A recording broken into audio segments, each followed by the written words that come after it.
¿Sí? Acá. Ah.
¡Qué sorpresa!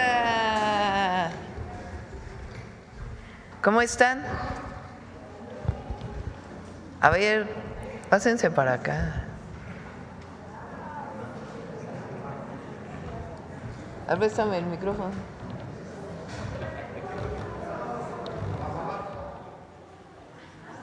Vénganse. Hoy es día de la niña y el niño, nada más que no es día de los niños, sino de las niñas y los niños. A ver, vénganse para acá. ¿Quién falta? A ver, todos van a decir su nombre, todos y todas. ¿Sí? Voltéense para acá para que se vean allá en las cámaras. Vente para acá, mi amor, vente. A ver, van a decir sus nombres y cuántos años tienen. ¿Les parece? Yo me llamo Lupita, tengo 16 años. Ándale, todavía es niña. Yo me llamo Valeria y tengo 14 años. Sí. Yo me llamo Yarexi y tengo 14 años. A ver, por acá. ¿Cómo te llamas, mi amor? Me llamo Manuel y tengo 7 años. ¿Y de qué vienes vestido? Principito. Oh. ¿Tú cómo te llamas? Yo Alita Libí de la Cruz Montiel. ¿Y cuántos años tienes? 4. 4. ¿Tú cómo te llamas? La Ley Tenopato. ¿Y cuántos años tienes? Pato. 4. ¿Tú cómo te llamas? Me llamo Romina y tengo 8 años. Me llamo Ivana y tengo 7 años. Acá. Me llamo Astrid y tengo 10 años. Me llamo Luis Valentina y tengo 4. Ay, hermosa. Me llamo Julieta y tengo 8 años. Bueno, aquí los mamás, papás. Hoy nuestros compañeros reporteros, reporteras trajeron a sus hijos y al final de la conferencia va a haber una sorpresa. ¿Qué les parece? ¿Bien? Si quieren, espérennos en sus lugares y ya vienen a la sorpresa al final. ¿Sale? Muchas gracias por venir. Felicidades a todas las niñas y niños.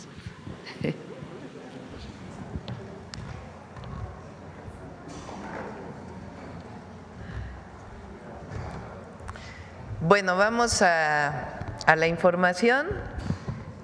Vamos a ir presentando poco a poco. Si recuerdan, en el Plan México hay una parte muy importante que es acelerar las obras públicas para fortalecer el empleo y la inversión en el país. Vamos a ir presentando parte por parte. El día de hoy está Conagua, la Comisión Nacional del Agua, con Efraín Morales, Felipe Sataraín y Jesús y Heriberto Montes. Efraín nos va a presentar las obras de Conagua para este año y para el sexenio. Hay algunos proyectos que estamos evaluando adicionalmente, pero es una inversión muy importante y que se está avanzando más rápido en los proyectos ejecutivos para poder salir a licitación lo más pronto posible. Nos lo va a presentar también como parte del Día de las Niñas y los Niños. Tenemos a Zoé Robledo en Ciudad Juárez, junto con el alcalde Cruz Pérez Cuellar, porque ahí se va allá a iniciar la construcción de los CESIs, los Centros de Educación y Cuidado Infantil. 30 de abril inicia ya la construcción de los CESIs en Ciudad Juárez, una buena noticia. Y está aquí Miguel Elorza con el detector de mentiras. Y estamos viendo a ver si el día de hoy presentamos un pequeño documental sobre el FOBAPROA para seguir informando y ya en las preguntas contestamos sobre ello. Bueno, entonces vamos primero con Efraín y obviamente el detector de mentiras. Muy bien. Con su permiso, Presidenta, muy buenos días a todas y a todos. Hoy vamos a presentar las acciones que va a realizar la Comisión Nacional del Agua en el marco del Plan México, que tiene que ver con obra pública. Si pasamos a la siguiente lámina, por favor. Bueno, en este primer cuadro se muestran en este mapa los 37 proyectos estratégicos que estaremos realizando en la Comisión Nacional del Agua, que en 2025 tendrán una inversión de 30.885 millones de pesos. La inversión total a lo largo del sexenio será de 186.567 millones, Con estas obras, esta inversión en 2025, esperamos una generación de más de 65,000 empleos directos, más todos los empleos indirectos. Señalar también que estas inversiones van a tener repercusión en las 32 entidades federativas del país. Siguiente, por favor. Bueno, y aquí hablar del Programa Nacional de Tecnificación. En 2025 tendremos una inversión superior a los 7,700 millones y a lo largo del sexenio de más de 62,800. Entre las acciones que estamos contemplando se tiene pensado intervenir en 17 distritos de riego. Recordar, como ya lo hemos comentado en este espacio, que este programa inició con 13 distritos de riego prioritarios, pero por instrucciones de nuestra presidenta, la doctora Claudia Sheinbaum, se han adicionado 4 nuevos distritos, uno en el caso de Michoacán, Morelia, Querétaro, 2 más en el estado de Sonora, que es el río Mayo y también el Valle del Yaqui, y un distrito más en el estado de Tamaulipas. En el caso de Tabasco, vamos a realizar obras muy importantes en materia de infraestructura, rehabilitación de infraestructura, y también vamos a generar intervenciones a nivel parcelario que nos van a permitir que los productores puedan recibir agua en las épocas que no es temporada de lluvias, y con esto van a poder también incrementar su producción. También se mantiene el programa de subsidios hidroagrícolas, que este año tendrá una inversión superior a los 1,650 millones de pesos. Señalar que este elemento, además de generar empleos, es un elemento muy importante para todos los mexicanos porque nos va a permitir utilizar el agua de una manera más eficiente en el campo y con ello poder recuperar parte de esta agua para el consumo humano. Adelante, por favor.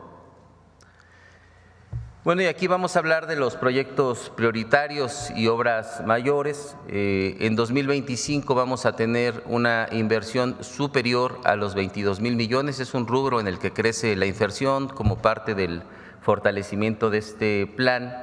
A lo largo del sexenio, más de 122,000 millones, una cifra sin duda muy relevante. En cuanto a las acciones que vamos a tomar de manera inmediata, en el caso de los 17 proyectos estratégicos, como bien lo mencionó la presidenta, tiene que ver con adelantar los procesos de contratación y también el inicio de obra. En el caso de la desaladora de Rosarito, en el estado de Baja California, se va a adelantar el proceso para empezar la construcción en el mes de septiembre, que originalmente estaba planteada en noviembre. También se adelanta la obra del acueducto de Colima, que iniciará obras en el mes de junio, y también de la presa El Tunal en el estado de Durango, que es una obra muy importante para esta entidad.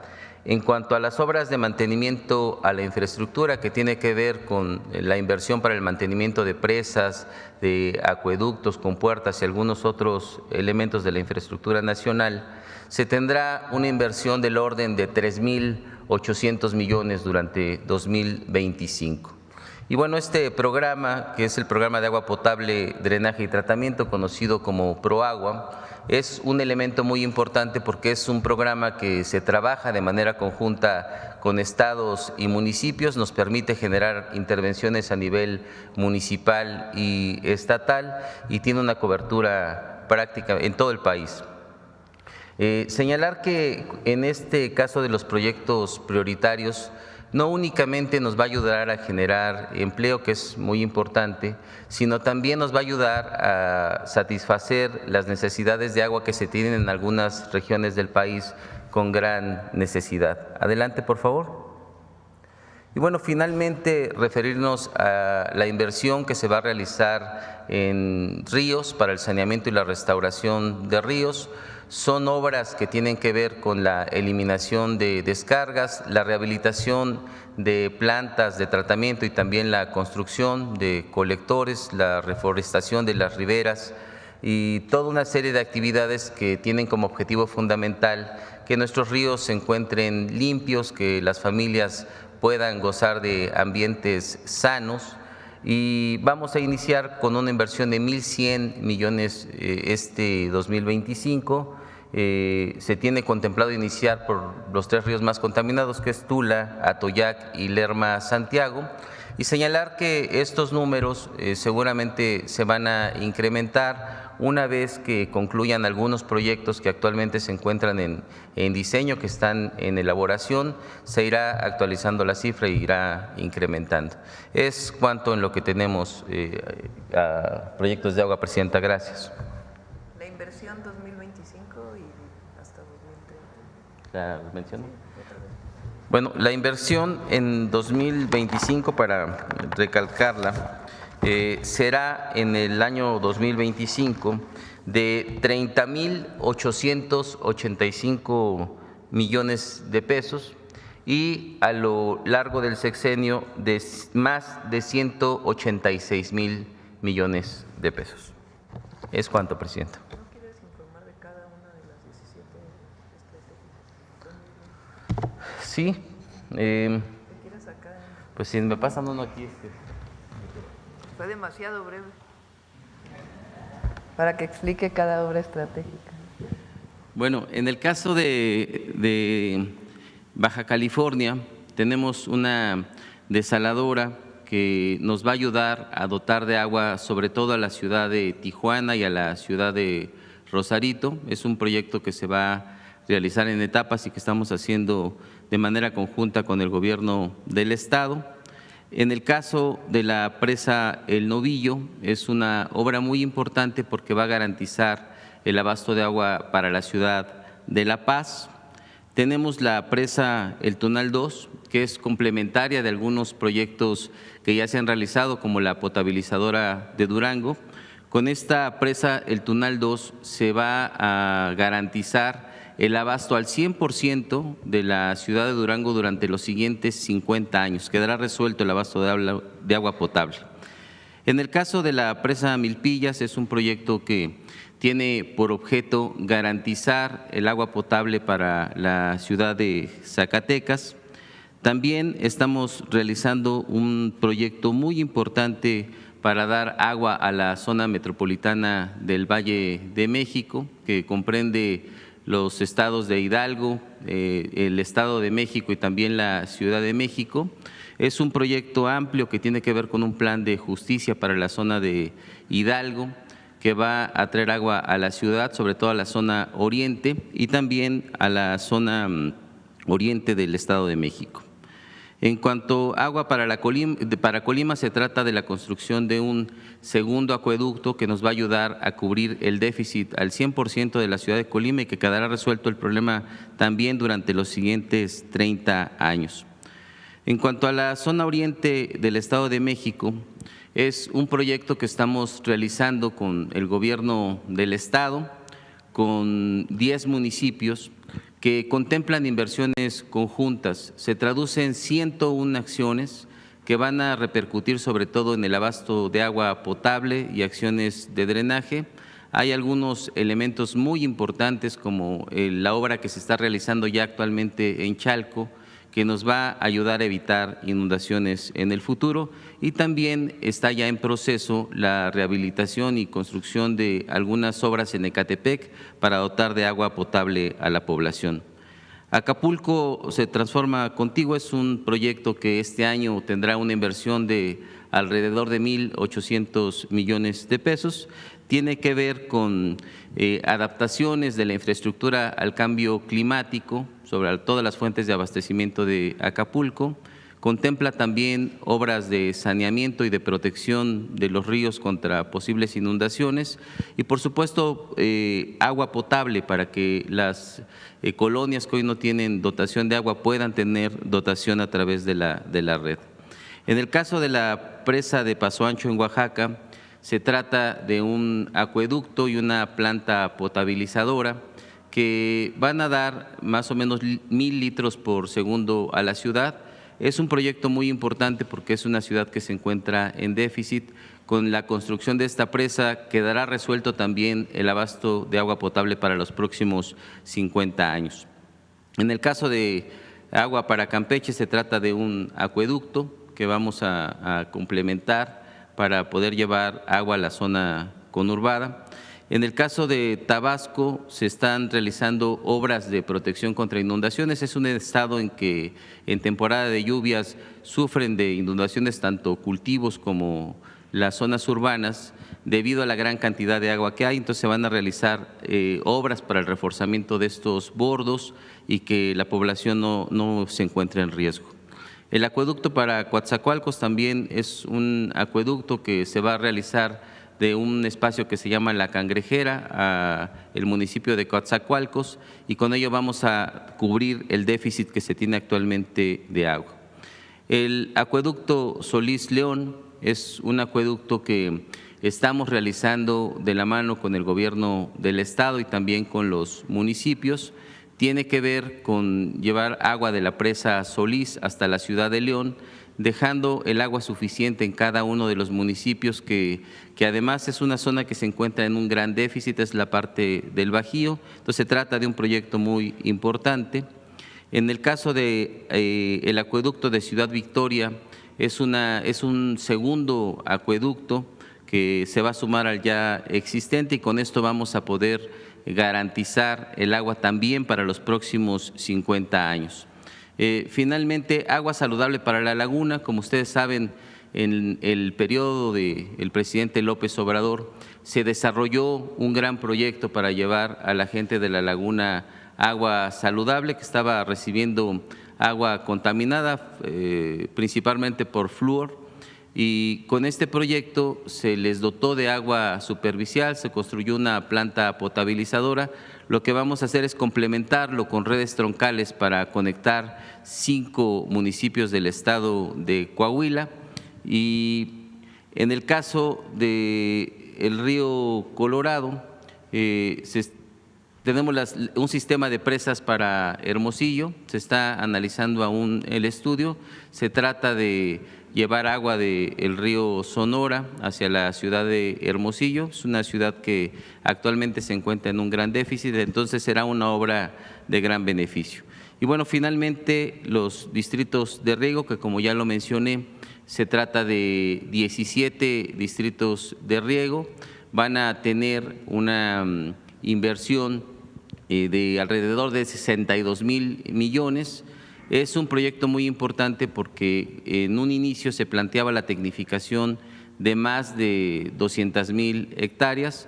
Con los 4 distritos de riego nuevos que ha instruido la presidenta a incluir en el plan, vamos a llegar a 240,000 hectáreas a lo largo de todo el sexenio, lo cual va a contribuir a que tengamos un mejor aprovechamiento del agua que se utiliza en el campo. Vamos a poder producir más alimentos y sin duda esto va a traer un gran beneficio no solo para los productores, sino también para las zonas urbanas en las que estaremos en condiciones de destinar esa agua que podamos ahorrar. Es cuanto, presidente. Gracias.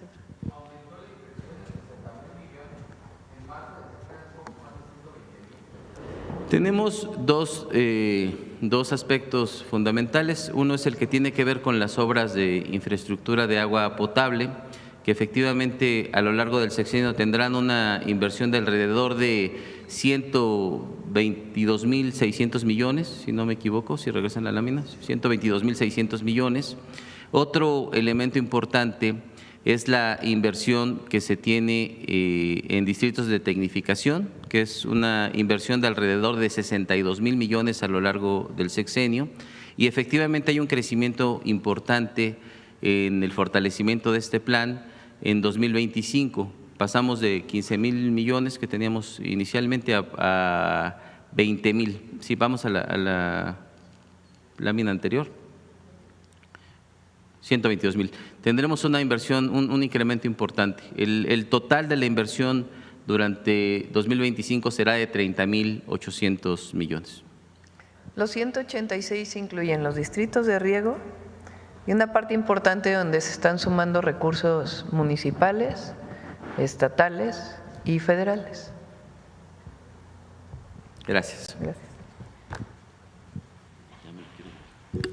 Bueno, esa es la información de agua. Si quieren pasamos a las preguntas y ahora en lo que está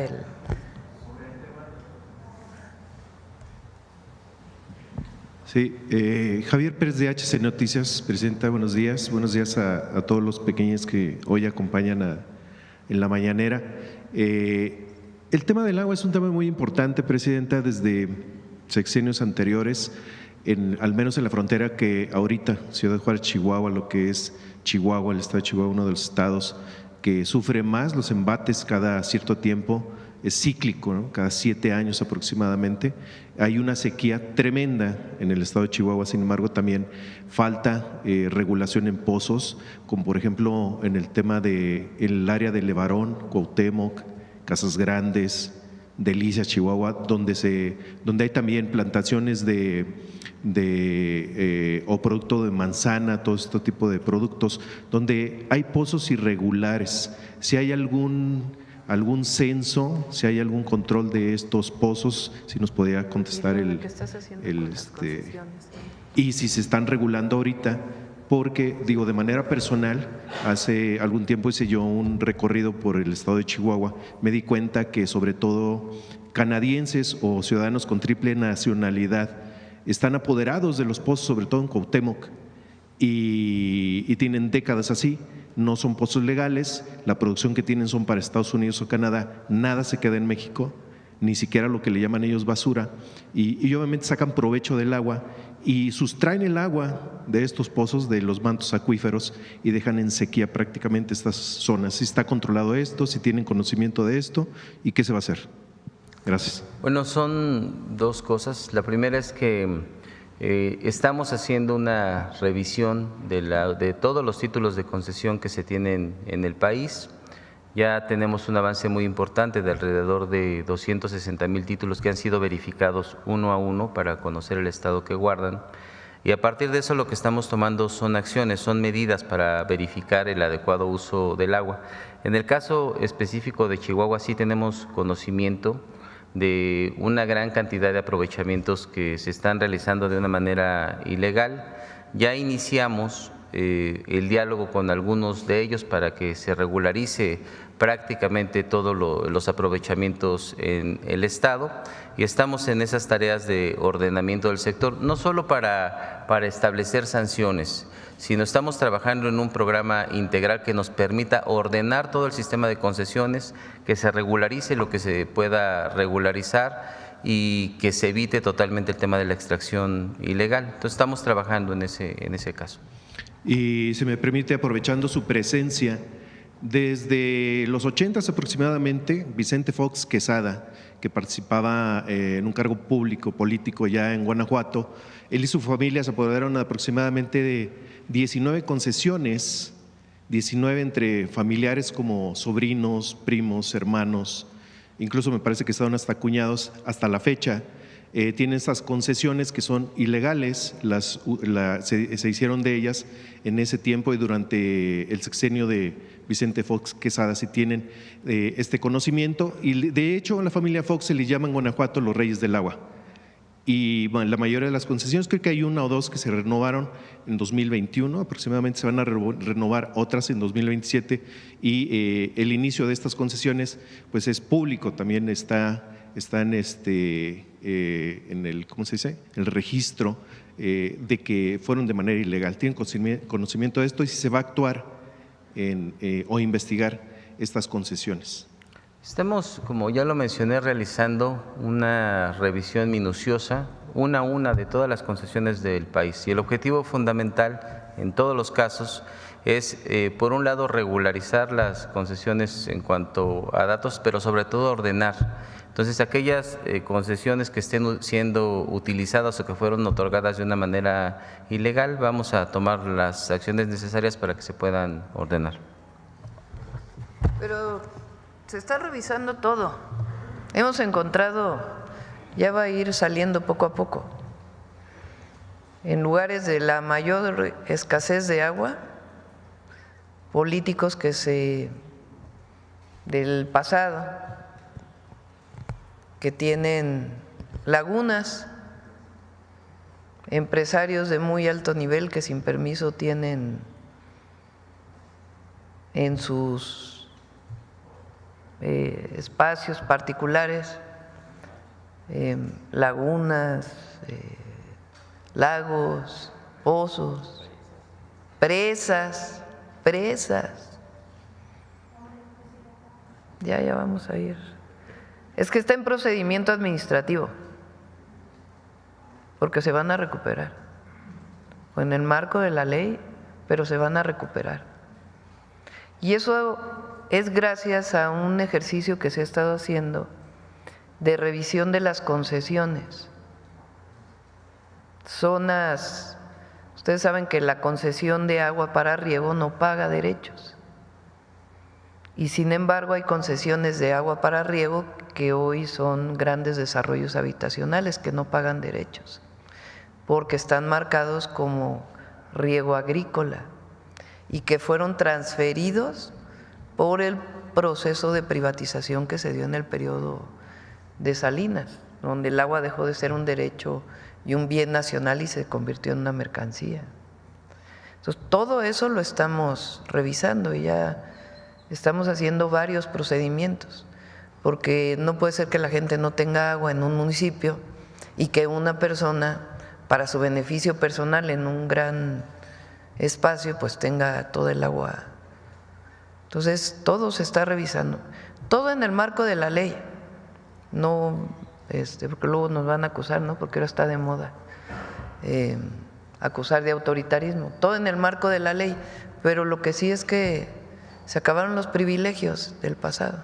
¿Había un llamado para que voluntariamente? Sí, de hecho hay muchos empresarios que de manera legal, ahí sí, tenían concesiones de agua, como su apartado, dan de cuenta.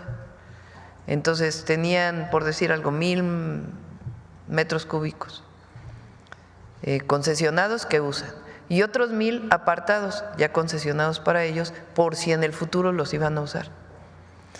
Entonces muchos de manera voluntaria han dicho, a ver, no, yo te los regreso, que regresen a la nación y que en todo caso se utilicen para lo que se requiera, porque a veces municipios pedían autorización para uso de un río y resulta que no se podía usar porque estaba concesionado para un privado.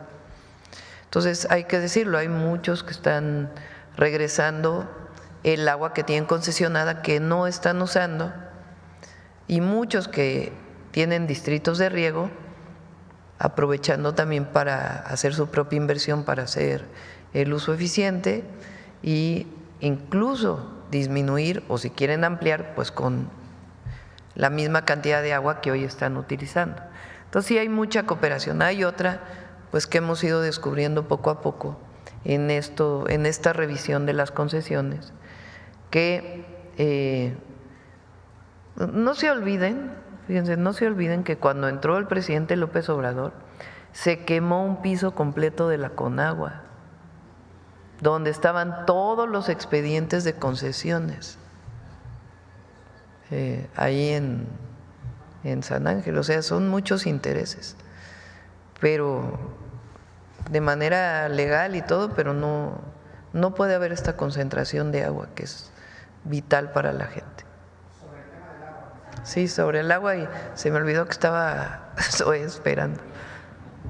Gracias, presidenta. Marco Antonio Olvera, del periódico digital Hidalgo News y del canal de YouTube Hidalgo News, News World. Presidenta, yo le quiero preguntar específicamente, ahora que está aquí el responsable del agua, ya le pregunté la anterior ocasión sobre San Agustín Tlaxiaca. Usted fue hace aproximadamente un mes, le queremos agradecer el hecho de que haya ido al municipio. Fue para el tema de lo de la unidad habitacional, donde se van a construir ahí la Escuela del Conocimiento, pegado a Tlapacoya y obviamente dentro del municipio de San Agustín Tlaxiaca.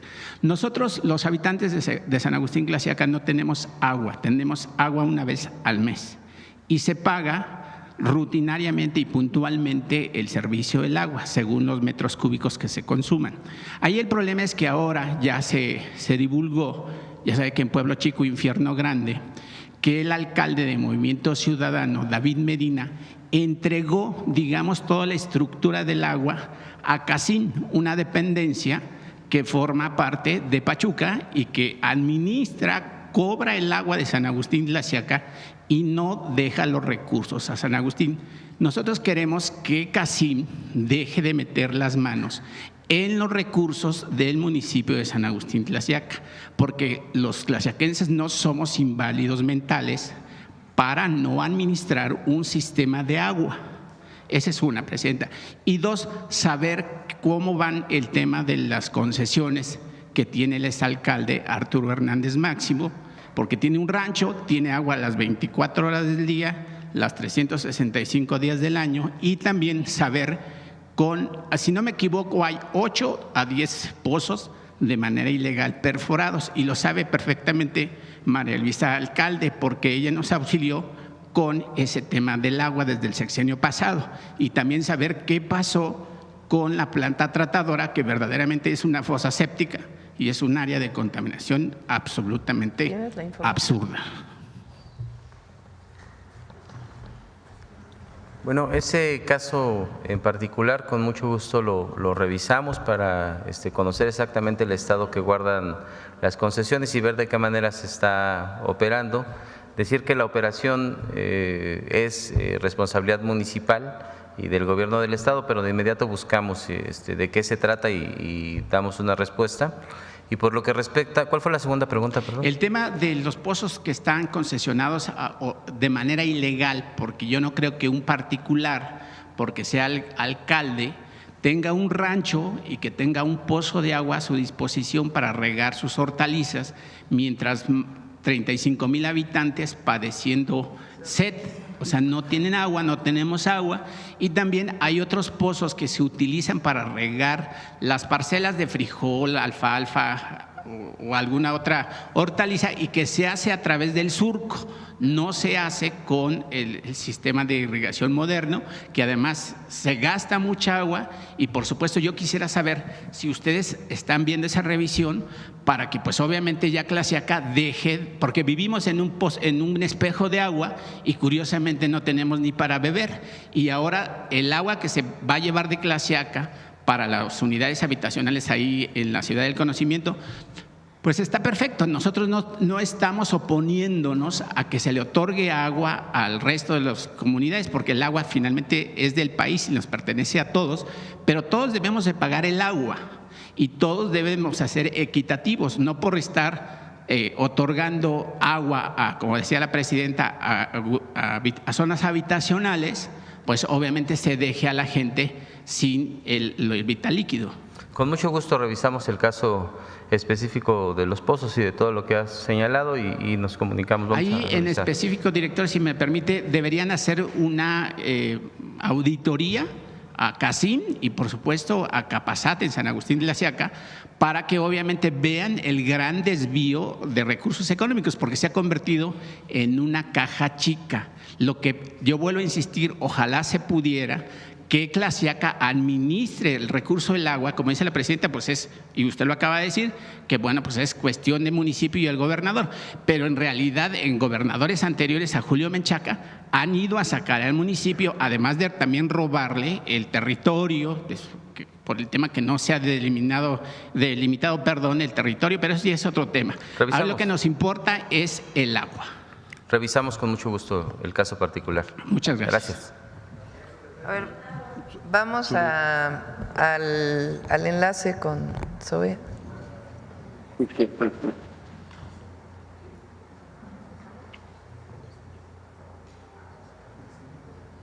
No te escuchas. Hola, muy buenos días. Buenos días. Presidenta, muy buenos días.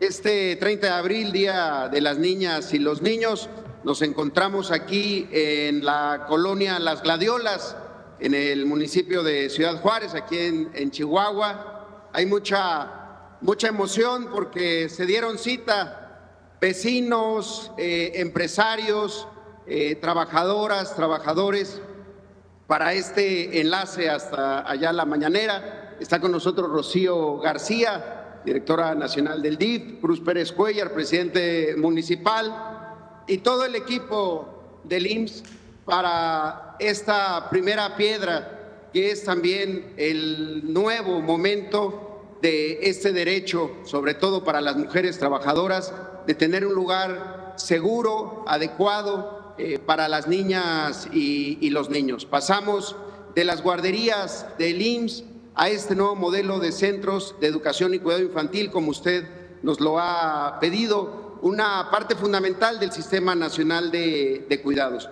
Y aquí, en este lugar, vamos a poner la primera piedra. Son 5 CECIS que el día de hoy arrancan aquí en Ciudad Juárez, también en Paraje del Oriente, en Senderos de San Isidro y también en Municipio Libre y Urbivilla del Cedro.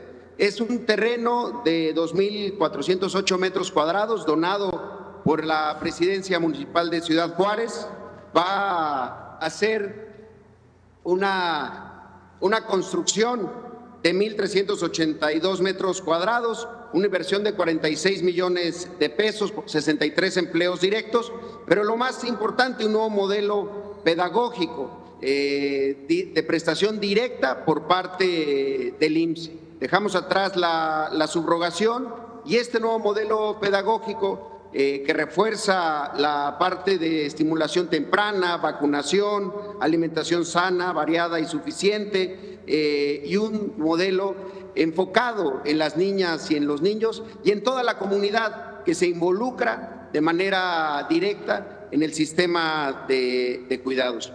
Como lo hemos planteado, con esta nueva etapa, con esta primera piedra, inicia la construcción también en todo el país para alcanzar la meta de construir 200 centros de educación y cuidado infantil en todo México, aquí empezando, como se hizo el compromiso el año pasado, en Ciudad Juárez, con especial énfasis en las mujeres trabajadoras de la industria maquiladora. Por eso nos emociona mucho, Presidenta, y todo el equipo. Le mandamos un saludo muy afectuoso, misión cumplida, y esperemos en octubre estar nuevamente aquí inaugurando este primer CECI en Ciudad Juárez, en Gladiolas. Está muy emocionada la gente, saludándola, porque toda la comunidad sabe de lo importante de este nuevo proyecto.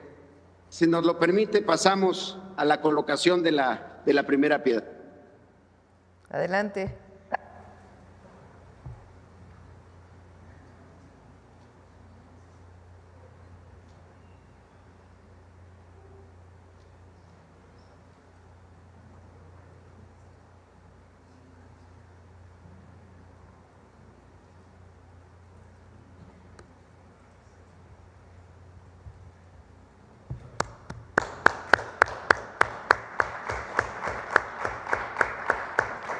¿De qué edad a qué edad pueden ir la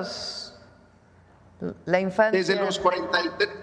Desde los 43 días de nacimiento y hasta los 4 años de edad, Presidenta. ¿Quieres platicar un poco, o Cruz, no sé, el modelo que se hizo, que no solo son para derechohabientes del IMSS, sino también para no derechohabientes? Claro que sí, aquí estamos con el presidente, si nos lo permite. Adelante. Muy buen día, Presidenta. Gracias por pensar en las niñas y en los niños de Juárez. Sí, la idea, platicábamos esta mañana con Zoé, es hacer un convenio del DIF municipal con el Instituto Mexicano del Seguro Social y que ya sea poder operar o que el municipio aporte recursos para que aquellas niñas, niños de madres, padres no derechohabientes también puedan ser atendidos en los CECIS. Llevamos muy avanzada la conversación y esa es la idea, Presidenta. Y gracias por pensar en las niñas, en los niños de Juárez y en las madres trabajadoras de esta gran ciudad. Gracias, presidente.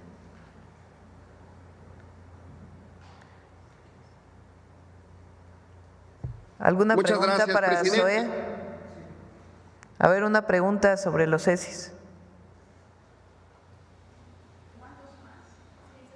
¿Cuántos van a ser en Ciudad Juárez? En Ciudad Juárez iniciamos con 5 más 2 más, que son los que están a cargo de la construcción por parte de la Presidencia Municipal y del DIF, que antes iban a ser estancias para migrantes. Con eso sumamos 7, más 5 más, que son, aquí están representantes de las empresas, parques industriales, que han manifestado interés para que podamos instalarnos. Entonces, en Ciudad Juárez son 12 CECIS. Iniciamos con estos 5 primeros de prestación directa, pero el plan es que para 2025 hayamos arrancado ya 12 CECIS para Ciudad Juárez nada más. ¿Perdón? Lo presentó aquí Zoe hace poco, son 200 CECIS al menos en el sexenio, en distintos lugares. Vamos a iniciar en Juárez, también vamos a Tijuana, Estado de México. Ciudad Juárez, hay una deuda de todo México con las mujeres de Juárez. Ahí durante años conocimos lamentablemente pues las llamadas muertas de Juárez, que es donde se tipificó por primera vez el feminicidio. Eso por un lado. Entonces el sistema de cuidados pues va a las mujeres de la maquila, porque muchas de las mujeres que lamentablemente fueron asesinadas en Juárez era cuando inicia todo este boom de la maquila en Ciudad Juárez. Pero además las mujeres de la maquila que migraron de muchos lugares del país, Ciudad Juárez, Tijuana y otras ciudades fronterizas, o Cancún con otra visión que es el turismo u otro sector económico, recibieron muchísimos migrantes de México, de distintos lugares del país, que se fueron a Juárez por el espacio laboral que había. Y ahí se fueron muchas mujeres. Y las mujeres que trabajan, sobre todo antes, pero ahora también en la maquila, durante la campaña lo que me dijeron es, pues primero obviamente las condiciones laborales y segundo, la posibilidad de dejar a sus hijos e hijas en un lugar seguro. Hay muchas historias muy tristes de madres que por trabajar tenían que dejar a sus hijos en la casa solos, desde muy pequeñitos. Y entonces ahora pues lo que queremos es que ningún niño o niña se quede solo en su casa, que desde la primera infancia tengan un espacio de cuidado y de educación. Entonces Juárez es un símbolo de violencia contra las mujeres en muchos sentidos. Entonces ahí iniciamos para reconocer a las mujeres de la maquila, que es parte del reconocimiento que estamos haciendo a todas las mujeres de México. ¿En dónde? Va a haber en varios lugares. Por ejemplo, yo planteé en mis 100 puntos que íbamos a apoyar a mujeres de la maquila y a las jornaleras agrícolas como prioridad. Vamos a San Quintín para poder ahí, además de fortalecer las escuelas, el transporte público, la formalidad económica y las condiciones laborales, ahí vamos a construir CECIS también. Muchas mujeres que migraron de Chiapas, de Oaxaca a Baja California y que trabajan como jornaleras agrícolas. Se va la familia en general. Y también pasa lo mismo, a veces tienen que llevar a sus hijos cargando mientras están piscando la fresa o las famosas berries, porque no tienen dónde dejar a sus hijos en un lugar seguro. Entonces ahí también vamos. Entonces, poco a poco vamos a ir. Lo más importante es que hay un modelo ya, que es del Seguro Social para derechohabientes y que los DIF estatales pueden incorporarse para que ahí puedan dejar también a sus hijas e hijos aquellos que no tienen seguridad social. También. Y hay que decir que las familias, ¿por qué no platicas eso, Zoe? Que las familias de la guardería ABC estuvieron supervisando el modelo. Así es, Presidenta. El grupo 5 de junio, madres y padres de este terrible episodio que fue el incendio de la guardería ABC y que han dedicado ahora su vida y su causa a la generación de espacios seguros para las niñas y los niños, se han convertido en verdaderos expertos sobre los temas de protección civil, vieron todo el modelo nuevo que tiene que ver con cuestiones arquitectónicas, constructivas y sobre todo de seguridad, el circuito cerrado de televisión, todos los sistemas contra incendios. Los CECIS están libres de instalaciones de gas, por ejemplo, es una nueva modalidad. Permiten tener una visión periférica de todas las áreas donde están las niñas y los niños en las diferentes salas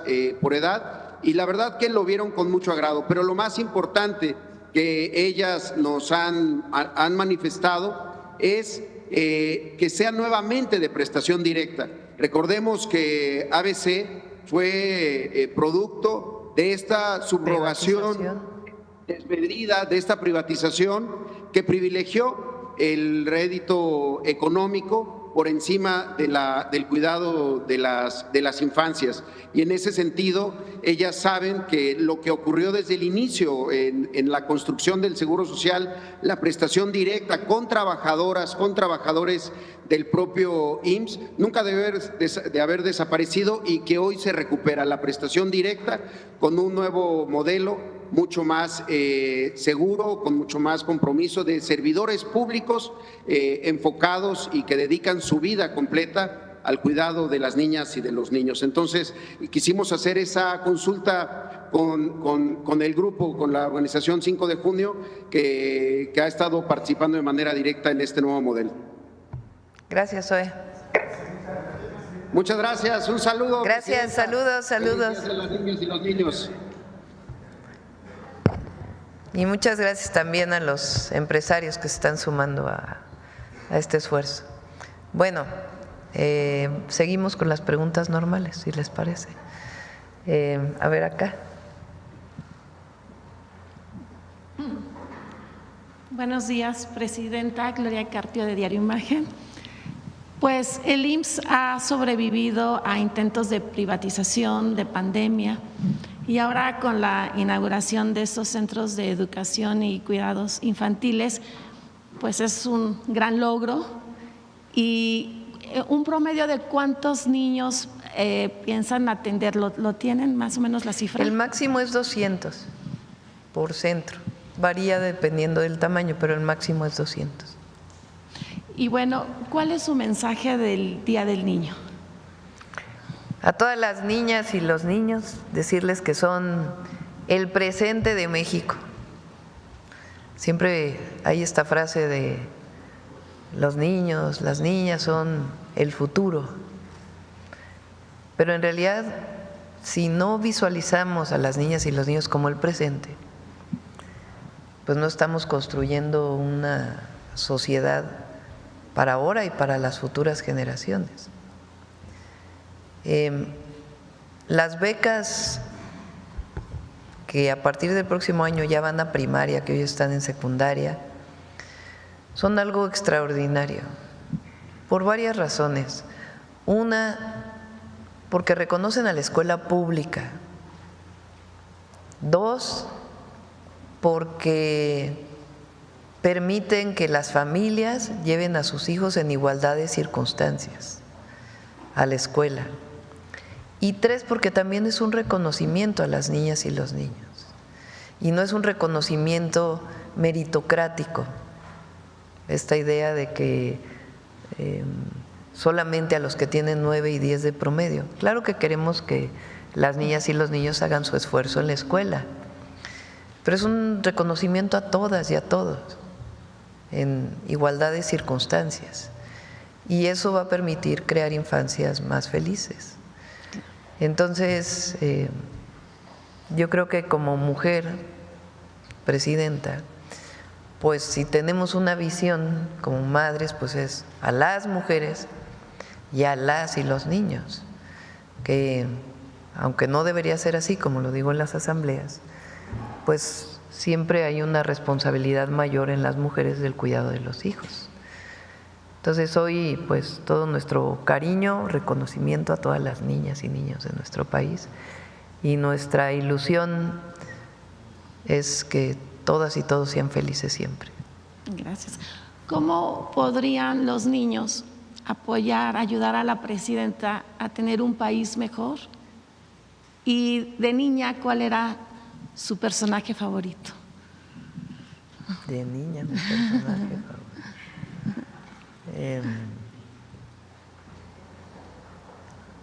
Esa es una buena pregunta. Oye, mucho Calimán. Eran aquellas épocas. Había una caricatura japonesa que era la señorita Cometa. Alguna vez porque era maga, ¿no? Entonces con su varita mágica cambiaba lo que tenía que cambiarse. Ándele. Y eso que son más jóvenes que yo. ¿No? Por ahí se van. Pues se ven muy bien. Sí, y todo nuestro reconocimiento y cariño a las niñas y los niños. Muchas gracias. Sí. Bueno, vamos acá.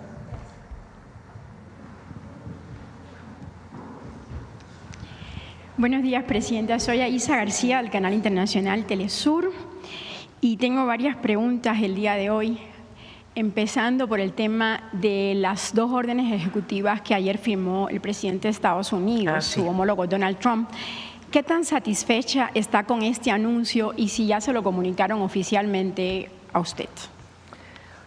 Desde hace tiempo se había estado, como les he platicado, hemos estado en muchas comunicaciones, de presidente a presidenta y también los secretarios, particularmente el secretario Ebrard y su equipo han estado muy en contacto con la Secretaría de Comercio y ahora también hay mucha comunicación entre el secretario de Hacienda y el secretario del Tesoro y se han estado planteando varios temas desde hace tiempo, desde algo que es importante que se dio ayer, por ejemplo, de que a algunos exportadores se les estaba cobrando doble el arancel, porque se les cobraba por vehículo y se les cobraba también por acero y aluminio. Entonces, en realidad no era 25% de arancel, sino 50%. Entonces, ayer se hubo un reconocimiento de que no se puede cobrar doble.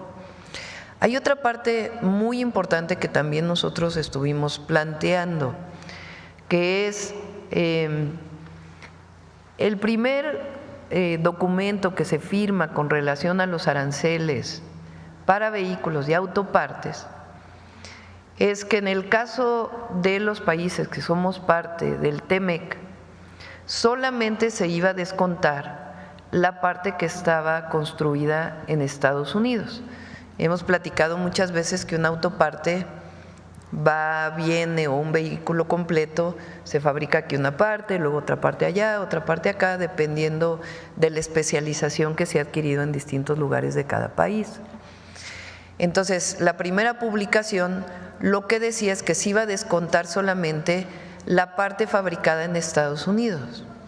Con el documento que se firma ayer se reconoce no solamente la parte construida en Estados Unidos, sino en los 3 países para su descuento. Eso es muy importante porque nuevamente hay un reconocimiento pues del valor del tratado comercial México, Estados Unidos, Canadá. Hay otras partes que todavía se están analizando. Ahí viene una parte en donde dice que se va a reembolsar a las automotrices, en el primer año una parte y en el segundo año otra. Y son 3 documentos que se publicaron ayer y se están analizando con todo cuidado para ver exactamente cuál es la parte que se descuenta también nacional. Es un avance de lo que teníamos el 12 de marzo, no sé qué día se publicó lo de automotrices, en marzo, creo que el 12 fue acero y aluminio, lo que se publicó en marzo para automotrices ya daba una ventaja competitiva para México. Con lo que se publica ayer hay una ventaja competitiva adicional, entonces es todavía algo benéfico para nuestro país. Todavía obviamente pues nosotros buscamos mayores beneficios y mayor claridad para poder conocer cuáles son las ventajas que se publican el día de ayer. Presidenta, hoy se conoció que el PIB de Estados Unidos se contrajo 0.3%. ¿Perdón? Hoy se conoció que el PIB, el Producto Interno Bruto de Estados Unidos, se contrajo un 0.3%. Y se dice popularmente que cuando hay un resfriado en Estados Unidos, pues a México le puede dar una pulmonía. por la cercanía de los dos países y la relación económica. ¿Qué tan preocupante es esto o qué tan preparados estamos para evitar que nos dé una pulmonía? Pues tenemos un plan, que es el Plan México, que estamos trabajando y dándole seguimiento todas las semanas. El próximo 5 de mayo vamos a hacer anuncios muy importantes relacionados con Plan México. El 16 de mayo, otros. El 19 de mayo, otros muy importantes, o en los días alrededor de esas fechas que tienen que ver con el fortalecimiento todavía de nuestra economía y la capacidad que tenemos de producción.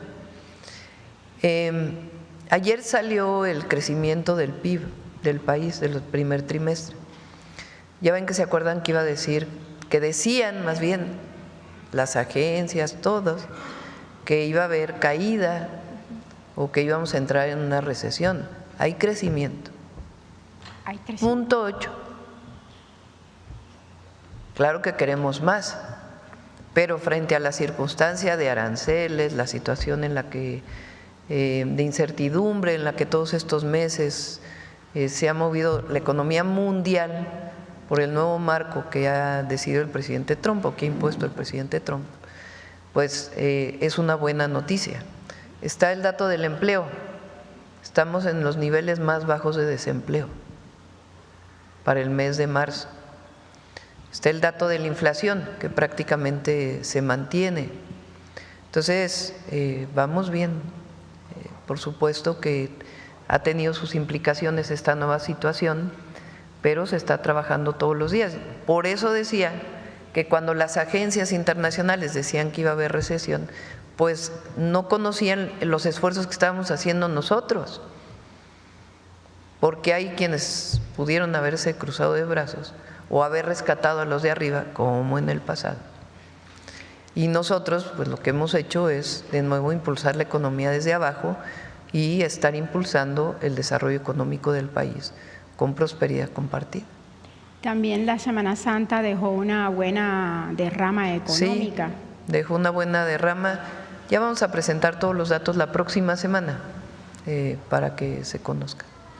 Otro tema, Presidenta. Usted había dicho que se iban a reunir con las madres buscadoras hasta el 3 de junio, pero ayer hubo un contacto con ellas. ¿Que es muy prioritario este tema para su gobierno? Sí, recibí, se hizo pública una carta que derivado de la conferencia de prensa que dio el fiscal general de la República ayer, me envían particularmente este grupo de madres buscadoras o de familiares buscadores. Me piden que revise avances que ya tenían con la Fiscalía, con un área particular de la Fiscalía, y que ellas pues tienen otra información. Entonces sigue la comunicación a través de la Secretaría de Gobierno, ya se reunió con este grupo y le pedí que las vuelva a buscar para poderse reunir y pues nos vamos a llegar de la información que ellas tienen para pues poder reconocer lo que están planteando. Sobre el tema de los migrantes tengo dos pequeñas preguntas, Presidenta. Ayer en la Cámara de Diputados quedó escrito con letras de oro un muro de honor a los migrantes mexicanos, a la comunidad migrante mexicana. ¿Usted qué le parece esto? Muy bien, es un reconocimiento a los millones de mexicanos y mexicanas que tuvieron que emigrar por necesidad y que han dado mucho a nuestro país.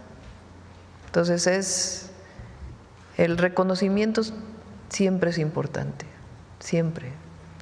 Y desde el presidente López Obrador hablamos de héroes y heroínas de la patria, como los migrantes, las migrantes, y así los reconocemos y los seguiremos reconociendo. Entonces es un gran gesto que hace el Congreso. En cuanto a ese tema, aquí prometió Pepe Meriño que a finales de marzo, perdón que insista en el tema, iban a dar a conocer el diagnóstico de la Agencia de Digitalización, de Transformación Digital de los consulados, pero mañana ya empieza mayo. ¿Para cuándo más o menos se conocerá si va a haber cambio de cónsules como usted anunció? Porque sí, solo sí se ha hecho un cambio. Estamos estamos en un análisis profundo para no cometer alguna injusticia. Entonces está trabajando un equipo muy importante de la Cancillería con Pepe Merino, primero para que realmente se instale todos los sistemas que se impulsaron, la mejora de las citas y todos los trámites que se tienen que hacer en los consulados. Y estamos haciendo una revisión profunda, incluidas entrevistas que se hacen con nacionales que están del otro lado, migrantes que se acercan a los consulados para que nos digan cómo está funcionando las y los consulados. El lunes yo tengo una reunión donde vamos a hacer el análisis de cierre y a partir de ahí vamos a tomar algunas decisiones y ya las vamos a informar, pero estamos en eso, no lo hemos abandonado. Por último, se habló aquí de los CESI, muy importante, más de 200 CESI en este año, y usted hablaba de incorporar a las mamás. En el sexenio, 200. Del sexenio, perdón. Ajá.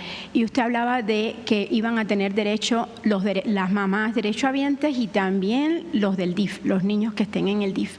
¿Qué tan posible es sumar a esto a los hijos de las mamás de cooperativas, de cuidadoras de madres? Hay dos sistemas de seguridad social en nuestro país principalmente. También está Pemex, la Marina, la Defensa, pero los dos principales son el IMSS y el ISSSTE. El ISSSTE es para los trabajadores, las trabajadoras del Estado, y el IMSS es para aquellos que trabajan en espacios privados, en empresas privadas y que tienen esta seguridad social. Además, pues están millones de mexicanos y mexicanas, que es como la mitad de la población, que no tienen seguridad social, o 45%. Entonces, ¿cómo ir fortaleciendo la seguridad social? Lo primero, pues, es el acceso a la salud, que es el IMSS Bienestar. Lo segundo es otros esquemas de seguridad social, como los CESIs, las anteriores guarderías. ¿Bajo qué sistema o qué sistema del país las atiende? En general son los DIF, de estatales, municipales o el federal, que coordina a todo este sistema. Entonces, ¿qué planteamos ahora? Que el Seguro Social construya y opere de manera directa, ya sin concesiones, sin subrogaciones de este servicio, sino de manera directa.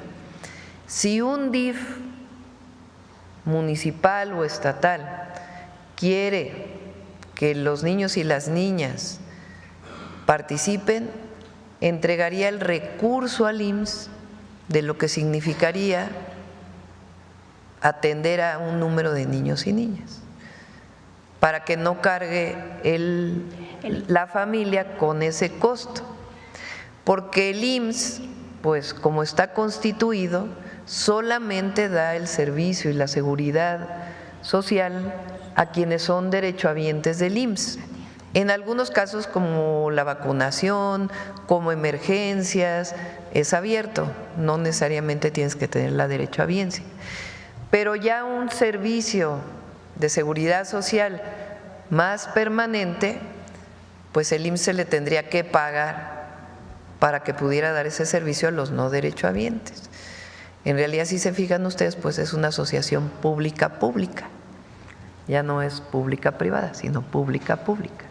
Entonces el DIF le diría, bueno, te entrego IMSS 20 millones de pesos al año para que atiendas a 100 niños y niñas no es que sea el número, son números dichos al vapor.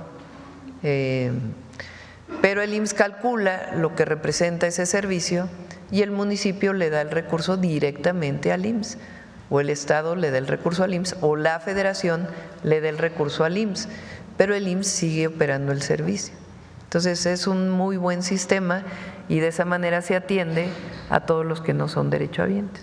Pero siendo madres de cuidadoras, de cooperativas, pueden acceder a este sistema, pero el IMSS tiene que recibir el recurso de la atención de los no derechohabientes.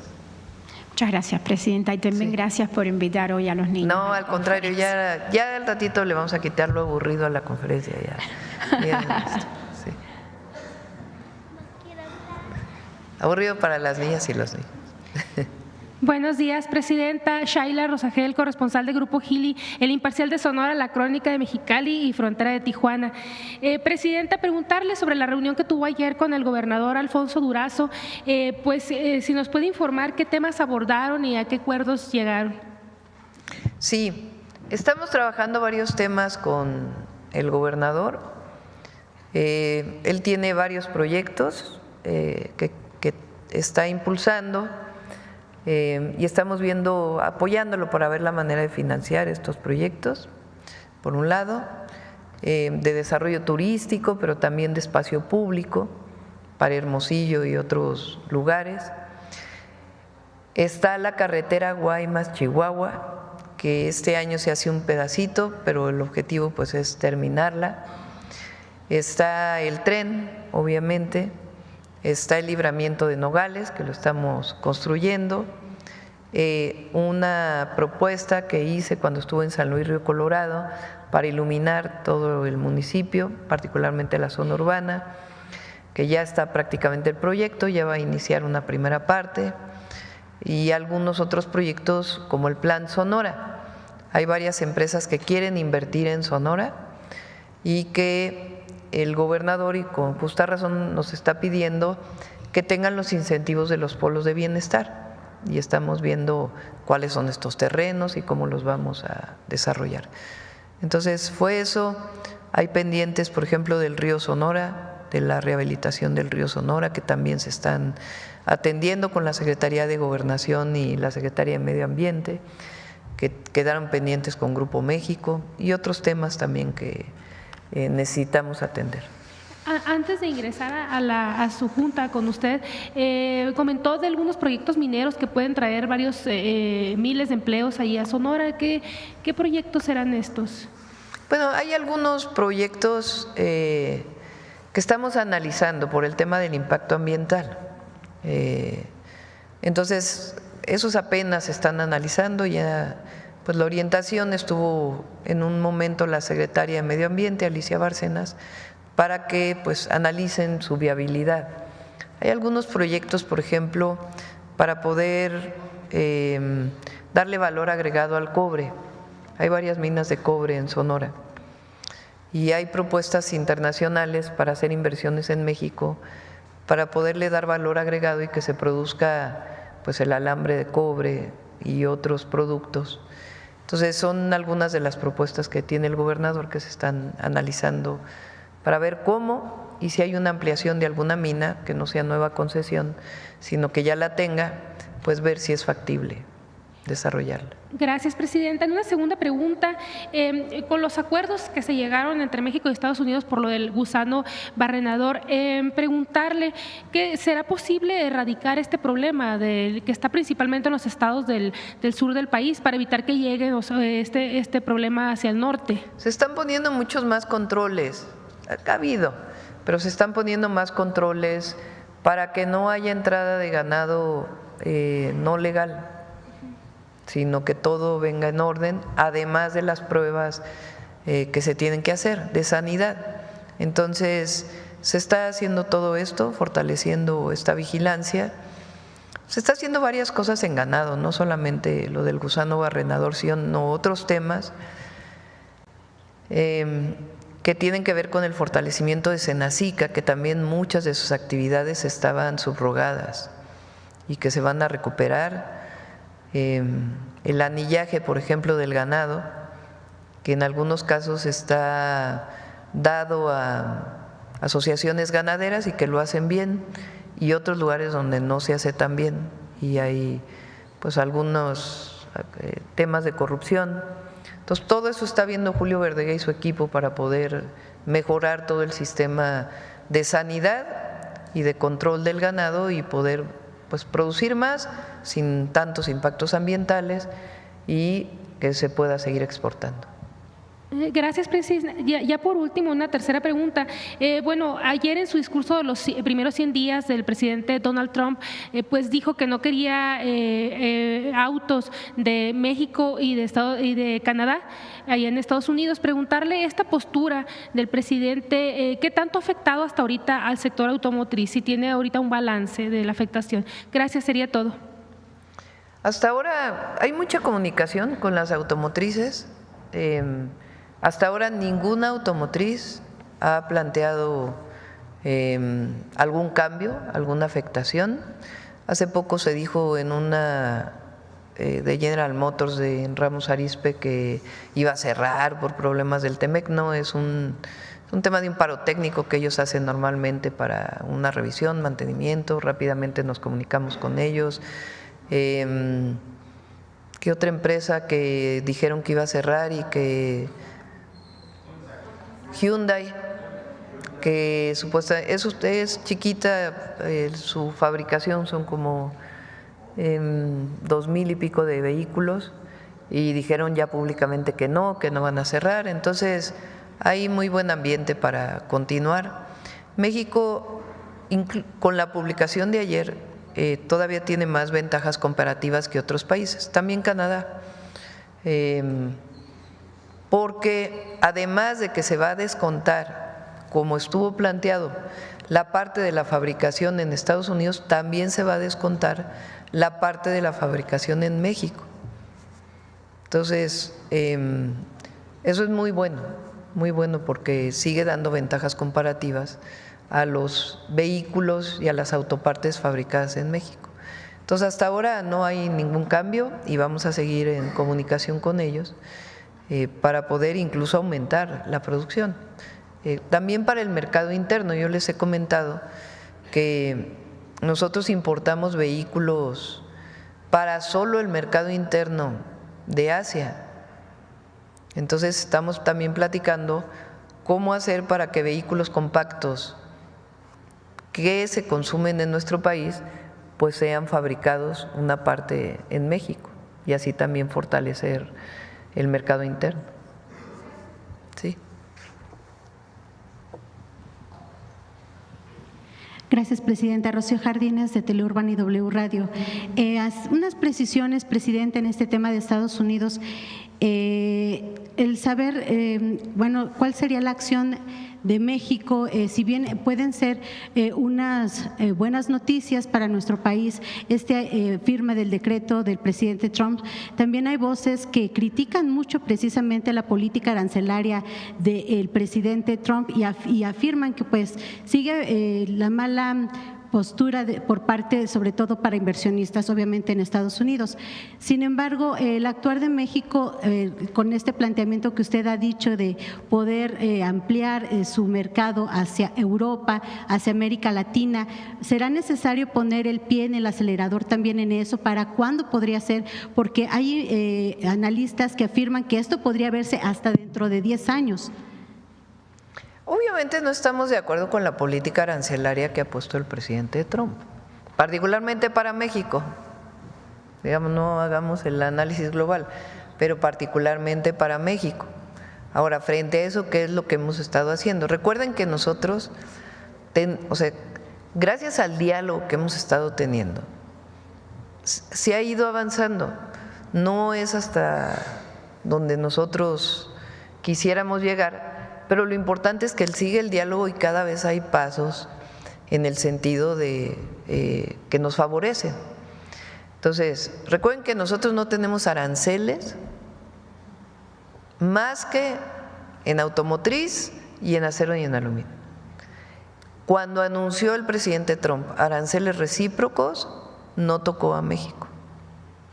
Eso es algo muy importante porque hay muchísimos productos que se siguen exportando con arancel cero, la mayoría. Segundo, cualquier tema que ha salido, pues hemos dialogado y también en el marco del respeto a nuestro país y la defensa de las y los mexicanos hemos logrado acuerdos, como el gusano barrenador, como el agua, y vamos a seguir dialogando en estos términos. Ahora, en estos dos temas, en la automotriz, Hasta ahora tenemos más ventajas competitivas México que el resto del mundo, incluso si me preguntan hasta que Canadá. Entonces, tenemos ventajas competitivas. ¿Hay ahora aranceles que no existían antes de que llegara el presidente Trump? Sí. Pero comparado con el resto del mundo, si nada más fuera México es distinto, como fueron las primeras 2 veces que planteó en particular para México. Si nada más fuera México, pues es distinto. Ahora, comparado con el resto del mundo, tenemos ventajas competitivas en el mecanismo de aranceles que ha decidido el presidente Trump. ¿Nos falta todavía? Sí nos falta, pero somos optimistas en el sentido de que seguimos dialogando y nos siguen escuchando y están viendo la manera de avanzar. Lo de ayer nos beneficia más que lo que teníamos antier. No es lo mejor, pero dentro del marco internacional es bueno y vamos a seguir dialogando y trabajando en este marco. No lo dejamos, no hay un día, y no hay un día que el secretario Ebrard y su equipo no se comuniquen o personalmente incluso con los empresarios mexicanos para escucharlos, ver cuáles son sus razonamientos, qué otros esquemas podemos desarrollar para que no se vean afectados sin necesidad de subsidiar a las empresas, sino mecanismos que se pueden desarrollar para fortalecer a la industria nacional. Entonces, por ahora, Presidenta, ¿no es necesario apurarse para diversificarse hacia No, también estamos en eso. Ajá. Por ejemplo, bueno, está el tratado con Europa, que ya pues, prácticamente está terminado y es para el 26, y estamos pues en diálogo para pero prácticamente hubo algo muy importante que no está tomado, el tema de energía se sacó del tratado con Europa, eso es muy bueno, y entonces y sigue pues la comunicación con Europa. Con Brasil viene su secretario de Hacienda en estos días y después va a venir su secretario de Comercio para ver qué opciones de colaboración económica y de otro tipo, pero particularmente económica, de complementariedad, es decir, que no se sustituyan productos que se fabrican en México por los de Brasil, sino más bien qué podemos darles nosotros que no fabriquen y qué pueden ellos darnos que no fabriquemos y cómo podemos fortalecer la inversión de Brasil en México y de México en Brasil. Entonces, estamos hablando con muchísimos países, incluso con todos los países asiáticos, hay buena comunicación. Y Presidenta, preguntarle sobre este tema del rancho Izaguirre en Teuchitlán. Su opinión, más allá del informe que obviamente se presentó, la opinión y esta carta que usted recibió por parte de las madres buscadoras, pues hay versiones encontradas entre la autoridad, sigue habiendo entre la autoridad y las madres que han estado pues más de cerca viviendo esta situación. ¿Cuál es su postura, Presidenta? Porque incluso ellas insisten que sí hay, que se encontró esta vasija donde había restos que son óseos y que tienen mucho tiempo y que al parecer no han sido considerado esta posibilidad de que había hornos, etcétera. ¿Cuál es su opinión, Presidenta? ¿Nunca va a haber un acuerdo entre autoridad y las madres buscadoras? ¿Cómo hacerle? Y si me permite una más. La Fiscalía ayer dio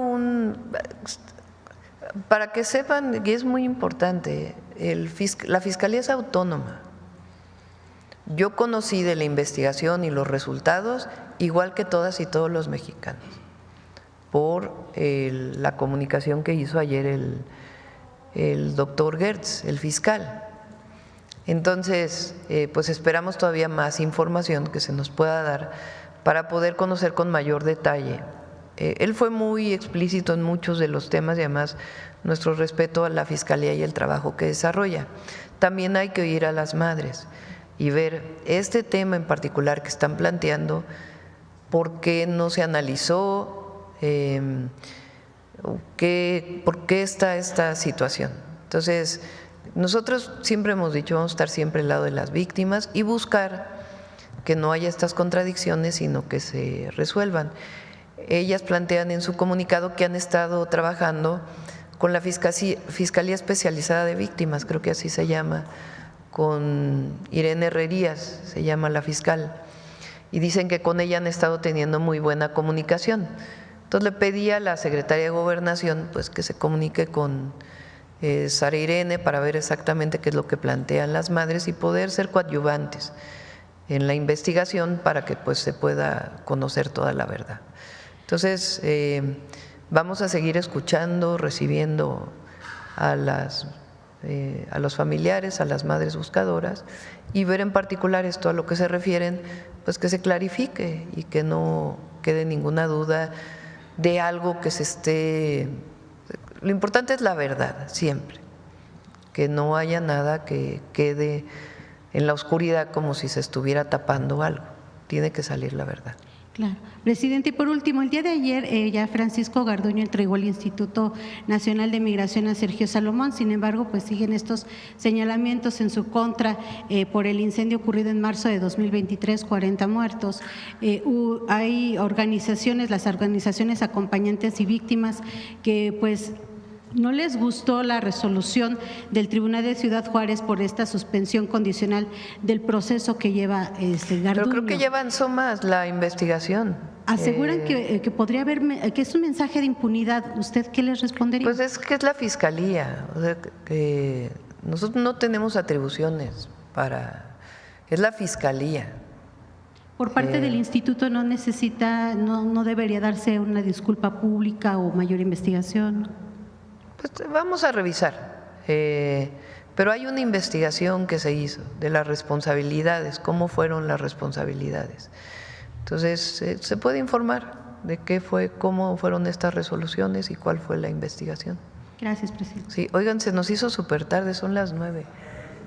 A ver, tenemos varios temas porque yo les prometí una sorpresa, por eso vinieron.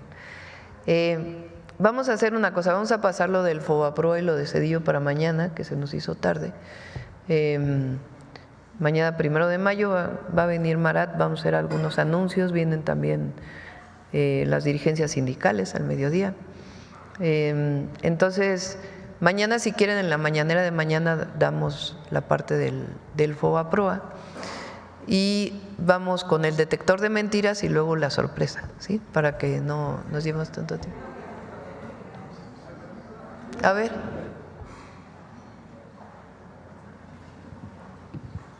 Buenos días, Salvador Corona del Universal. Nada más un poco de lo que ayer se habló sobre los contratos para medicamentos. Hoy publicamos algunos datos adicionales sobre que esta empresa Biomix Lab pues fue sancionada a 15 meses. ¿No le parece que fue muy poco tiempo y también que en este tiempo que… No, está inhabilitada. Tienen mala información. Ajá. Fue 15 meses… no, está inhabilitada. Ya completamente ya no puede participar en ninguna licitación. Y también, ¿qué le parece que esta empresa haya tenido pues 100 contratos en varias dependencias del gobierno en el sector salud principalmente? Si quieren, ¿por qué no hacemos que Raquel conteste estas preguntas? Porque así al cierre de la conferencia. Entonces, que Raquel venga en alguna ocasión o le pueden preguntar para que pueda… Bueno, nada más me contesta la siguiente, que es si se está analizando esta revisión de contratos y licitaciones en otras dependencias, obras, Sedatu, Infonavit. Pues, a ver, cuando se hace entrega-recepción de un gobierno se hacen todas las investigaciones. Si hay alguna irregularidad, y ahí salen. Si hay algunas irregularidades se pasa a hoy Secretaría Anticorrupción y si no incluso la Auditoría Superior de la Federación tiene la forma. En particular estamos hablando de la licitación que nos tocó hacer de medicamentos y que a tiempo separaron algunos temas que vimos que había irregularidades. Entonces, si gustas con más detalle, pues puede explicar la secretaria. ¿Y están valorando vincular a la UNOPS en este tema de las licitaciones? Que conteste la secretaria, si te parece. Gracias. Gracias. Bueno, vamos al detector de mentiras rápido y luego a la sorpresa. Con su permiso, Presidenta. Buenos días a todas y todos. Desde el 24 de abril surgió una campaña de mentiras contra la Ley de Telecomunicaciones y Radiodifusión en redes sociales que, como las que ya se han desmentido aquí, utilizó cuentas desde el extranjero. El coro desinformador también incluyó a medios de comunicación, comentaristas y hasta legisladores. Quienes impulsaron e impulsan esta campaña no defienden la libertad de expresión ni el derecho a la información. ¿Qué intereses están detrás de esta campaña? Por otro lado, Ernesto Zedillo, el presidente del sexenio del FOAPROA, de las matanzas de Aguas Blancas y Acteal, de las privatizaciones de aeropuertos, minas, satélites y los ferrocarriles, entre otras, reapareció con las mismas mentiras que utilizó en noviembre de 2024 para atacar a la reforma al Poder Judicial y al actual gobierno federal. Veamos el video del detector de mentiras de esta semana.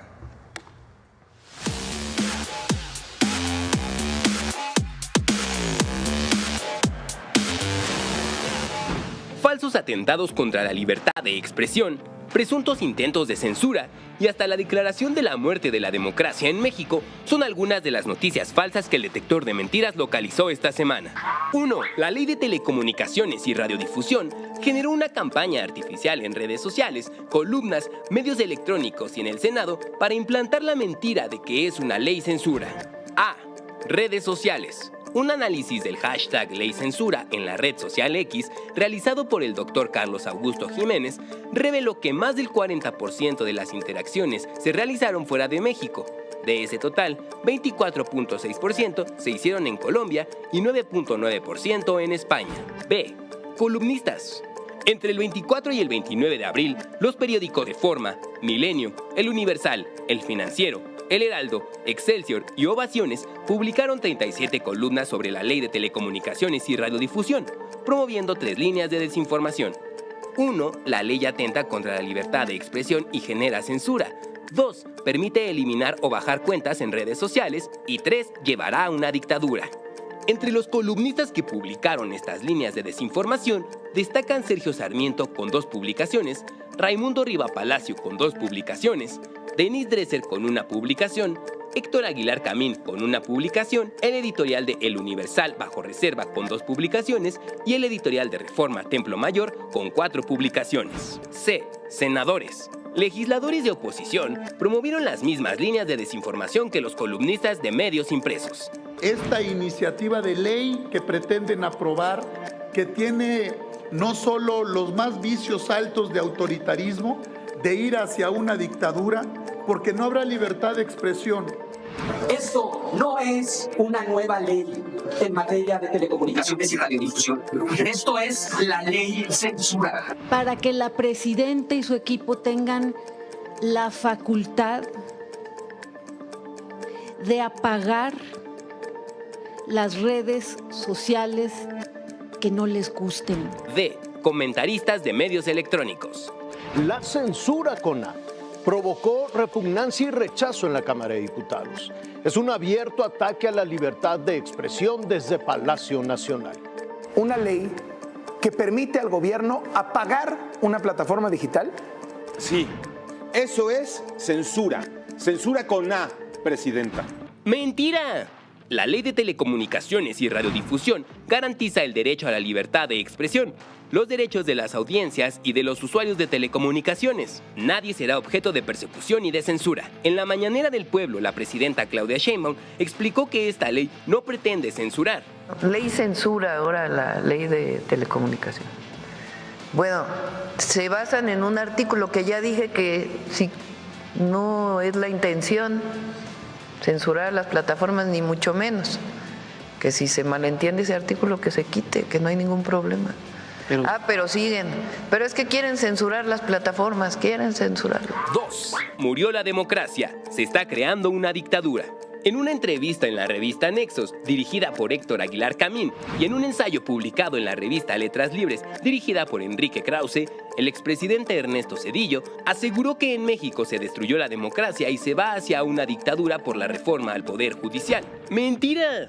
La reforma al Poder Judicial no eliminó la división de poderes presente en la Constitución Política Mexicana, ni cambia el régimen democrático establecido en el artículo 40 de la Constitución. 3. El gusano barrenador amenaza la exportación de aguacate mexicano. ¡Mentira! El titular de la Secretaría de Agricultura y Desarrollo Rural aclaró al senador Marco Cortés que el gusano barrenador es una plaga que está afectando al ganado, no al aguacate. pues el legislador panista confundió al gusano barrenador de diversas plantas con el gusano barrenador que afecta al ganado. 4. En Compranet solo podrán consultarse los últimos 5 años de contratos. ¡Mentira! Según la nueva ley de adquisiciones, la plataforma digital de contrataciones públicas que sustituirá a Compranet conservará la información electrónica comprobatoria de los actos y contratos cuando menos por un lapso de 5 años. 5. Habrá desabasto de medicamentos por la cancelación de la compra consolidada de medicamentos. ¡Mentira! El subsecretario de Integración y Desarrollo del Sector Salud, Eduardo Clark, informó durante la Mañanera del Pueblo que del 1 al 24 del mismo mes se habrían recibido 148 millones de piezas de insumos médicos y aclaró que no se ha generado una falta de suministro. Inclusive en este proceso que se está llevando a cabo para reponer los procesos de compra de medicamentos para los siguientes 18 meses, hemos seguido recibiendo piezas, es decir, no se ha generado una falta de entrega, una falta de suministro. Continúan y seguirán llegando los insumos médicos que se requieren en los distintos institutos que integran el sector salud y además, tenemos todavía cerca de 331 millones de piezas que están programadas para entrega en las siguientes semanas. 6. La CFE inició un operativo llamado Casa por Casa para instalar medidores inteligentes y notificar deudas a los usuarios. ¡Mentira! El 22 de abril, la Comisión Federal de Electricidad desmintió que exista un programa denominado Casa por Casa y aclaró que las actividades mencionadas son tareas rutinarias que realiza el personal de campo de la CFE.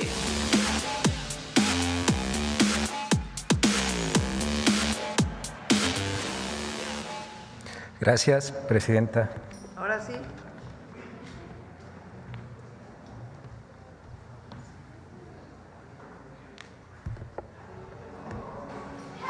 Y llegó el swing de insectos para niñas y niños avispados. ¿Dónde están las antenas, las patitas, todos agitando las alitas? En este día de las niñas y de los niños.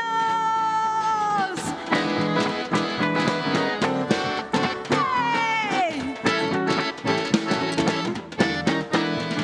Una hormiga inventora paseaba por ahí, recolectando cosas para poder construir un instrumento sin igual que no ha existido jamás. Dime, hormiga inventora, ¿qué es lo que vas a crear? ¡Hey! Hormiga inventora, dime con qué nos sorprenderás. Hormiga inventora, pon este hormiguero a bailar. Hormiga inventora, te queremos escuchar. ¡Hey! Buscando en la basura he encontrado un tambor y también una guitarra que no tiene solución. Un instrumento crearé, el guitambor lo llamaré. Preparen sus oídos que ahora lo tocaré. Vamos a imaginarnos que tenemos un guitambor en la mano, un instrumento que está hecho con materiales reciclados y le damos una segunda vida. Vamos a agitar en el aire ese instrumento reciclado. Imagínense que tienen un instrumento reciclado. Agítalo, agítalo. Los de allá también, en casa, en todas partes, agiten ese instrumento. Ráscale, ráscale, ráscale. Brincando.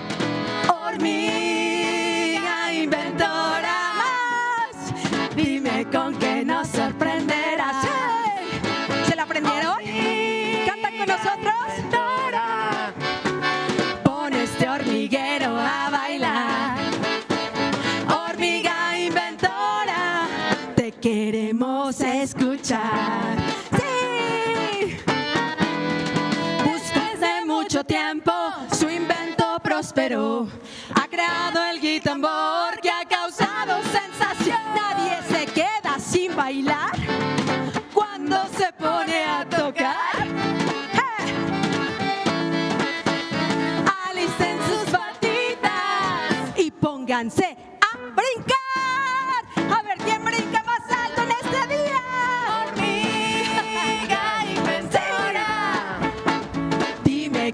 que nos sorprenderás. Hormiga inventora, pon este hormiguero a bailar. Hormiga inventora, te queremos escuchar.